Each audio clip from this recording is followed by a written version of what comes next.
पनवेल महानगरपालिका क्षेत्रातील एकूण 51 शाळांची तातडीने दुरुस्ती करण्यात यावी, तसेच महानगरपालिका क्षेत्रातील सर्व अंगणवाड्यांचा महापालिकेत समावेश करण्यात यावा अशी मागणी नगरसेवक डॉक्टर अरुण कुमार भगत यांनी महासभेत केली।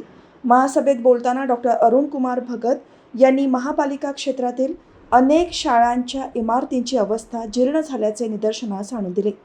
विद्यार्थ्यांच्या सुरक्षिततेच्या दृष्टीने शाळांची आवश्यक दुरुस्ती तातडीने हाती घेणे गरजेचे असल्याचे त्यांनी स्पष्ट केले।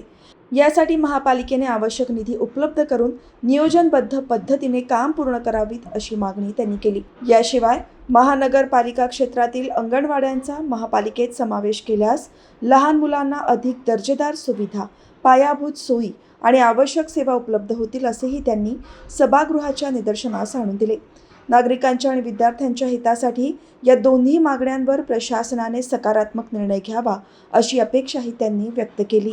सन्माननीय अध्यक्ष महोदय, मी म्हणजे काही महिन्यापूर्वीच मागणी केली की लवकरच या शाळा आपल्या क्षेत्रातल्या 51 शाळा आणि 7554 विद्यार्थी, खरंच या शाळांची दुरुस्ती करणं आवश्यक आहे। मग ते CSR फंड वापरून किंवा आपल्या महापालिकेचं फंड वापरून ती लवकरात पूर्ण करावी। आणि याच्या जोडीला एक माझी उपसूचना आहे सर, की आपल्या ह्या गावामध्ये ज्या अंगणवाड्या आहेत त्यांची स्थिती पण अशी आहे की घरका ना घाटका, तर त्याही याच्यात समाविष्ट करून घ्याव्या। म्हणजे तिथेही आपल्या गावातील विद्यार्थी शिकत असतात, तर त्यांचीही सोय चांगल्या प्रकारे होईल अशी मी आपणाला उपसूचना करतो।